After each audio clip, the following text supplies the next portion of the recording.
Hi folks, I'm Brandon Reed. Welcome to Raceweek Illustrated Garage Talk. I'm flying solo this week. My broadcast colleague Doug Turnbull has the day off. We've got a lot of racing action to bring to you today, so let's get straight to it with today's headlines. Chase Elliott makes history by scoring his first NASCAR victory, winning the K&N Pro Series event at Iowa Speedway. We'll have more on that in just a moment. Jimmie Johnson picks up a $1 million payday by winning the NASCAR Sprint All-Star Showdown last Saturday at Charlotte Motor Speedway. Ryan Briscoe scored the pole for the 96th annual Indianapolis 500 in the closest differential between first and second in Indy 500 race qualifying history. Ricky Stenhouse Jr. scores his third straight Iowa victory in NASCAR Nationwide Series action. And you can read more about these and more headlines at RaceweekIllustrated.com. Our lead story this week is Chase Elliott, who scored his first career NASCAR victory with a win in the K&N Pro Series event at Iowa Speedway. The second-generation racer powered past Brett Moffitt on lap 146 and looked to be on his way to the win, but a late caution set up a green-white checkered finish, with Elliott holding off a hard-charging Ryan Blaney for the victory. Travis Pastrana finished fourth. Moffitt finished fifth. The win comes from the Dawsonville, Georgia speedster in just his 16th career K&N Series start. Meanwhile, Elliott's teammate Jimmie Johnson powered away from the field to score the victory in the NASCAR Sprint Cup All-Star event at Charlotte Motor Speedway Saturday. Johnson won the first of 5 segments in the event, giving him an up-front spot for the final pit stop. But when the final segment started, Johnson powered out front and he moved away for the win. Brad Keselowski finished second. Matt Kenseth was third. Kyle Busch finished fourth. Dale Earnhardt Jr., who transferred to the All-Star race by winning the Sprint Showdown, rounded out the top 5.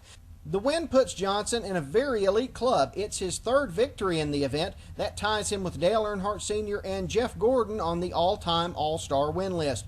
Here's what Johnson had to say after the victory. What we've had over the last 2-3 months in our cars and the grip that we've created with the car, my car drove tonight, clearly better than I've had here in a long time, and I put all that weight in Chad and Greg and really all 4 teams working together and developing a better package for this year. Joining us now on the Money Max race line is Raceweek Illustrated's Pete McCole, who was at Charlotte Saturday night. Pete, how impressive did Jimmie Johnson look over the closing laps of that event? Well, Jimmie Johnson's always been impressive at this track. He used to own this facility years ago. He had 3 straight wins in the Coca-Cola 600 and also in the October race. So he knows how to get around this racetrack. And the way this All-Star race was set up, it was just set up perfectly for Jimmie Johnson to take advantage of and win. He and his crew chief Chad Knaus had a pre-race strategy that they played to perfection. They grabbed the lead in the opening segment, won that segment, and then hung back, saved their car for the final push. They knew they had a top 4 start lined up. They knew they had the first pit stall in their back pocket by virtue of their crew winning the Sprint Pit Crew Challenge. So everything just clicked for Jimmie Johnson. It was really his race to lose.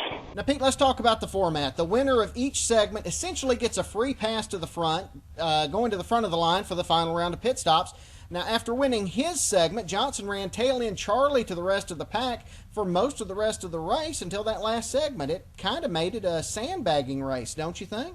Yeah, this was the first season for this new format, and like Jimmie Johnson said in his post-race comments, whoever won that first segment pretty much controlled the race. And so once he won that first segment, he pretty much had the race in the bag. They sat back and sandbagged and had their best stuff saved for last. Matt Kenseth won the second segment. He employed the same strategy. Brad Keselowski wins the third segment. He reluctantly went with that same strategy. He said in post-race that that wasn't their plan going in, but they felt they had to do it because the other drivers were doing it. And he and Jimmie Johnson and Chad Knaus had a plan worked out. When Knaus saw how the format worked, he exploited it the best they could. And if anyone knows how to work the rule book to his advantage, it's Chad Knaus. But judging from the backlash from the fans and the media on social networking sites following the race, the fans did not like what they saw. They didn't like seeing these drivers hang back and have the race handed to them on a silver platter.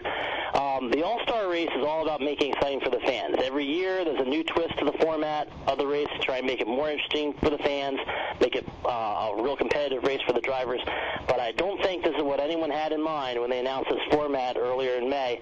And I'd say it's a safe bet we won't be seeing this same format again next season. Now, Dale Earnhardt Jr. raced his way into the All-Star event by way of the Sprint Showdown Hooligan race. He didn't turn that into an overall win, but rate his performance on the night for us. Well, he definitely showed that he can run this track just as well as anybody else. He dominated the Sprint Showdown race pretty well, and really did come back in the All-Star race. But you got to understand that the All-Star race being what it is, basically 4 heat races tied together, it really suits his driving style, which is drive hard, drive fast, drive to the front. Dale Earnhardt Jr.'s got a lot to prove. He's trying to prove to everyone that he still got it, he can still compete, and Charlotte is a track he's had some success on before. So I think he could be a big factor in this weekend's race. Now, Pete, let's look ahead to the World 600 at Charlotte. What did we learn in the All-Star race that will carry over to this weekend's event? The one thing that's going to carry over from the All-Star race is that track position is everything. You saw in the All-Star race, whoever gets out front in the clean air, it's almost impossible to truck them down.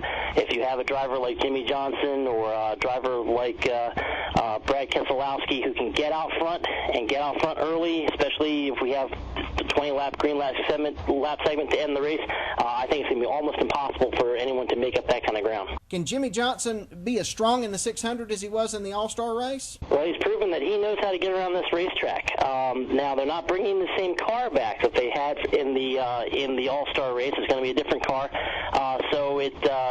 And none of the strategies that they employed in the All-Star race are going to play out the way they did in the Coca-Cola 600.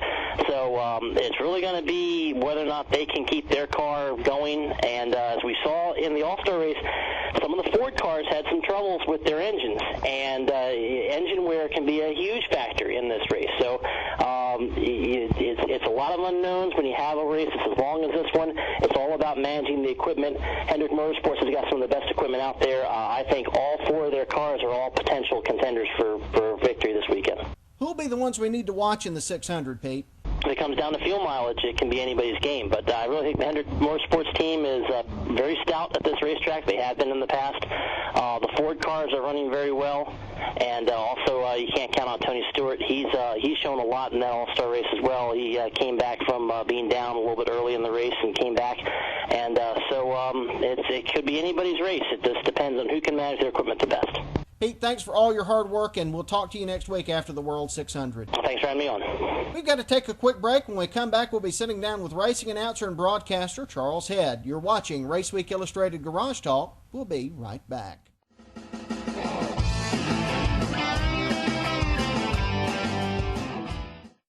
From the dirt roads of yesterday to the super speedways of today, you can see the history of auto racing at the Georgia Racing Hall of Fame in Dawsonville.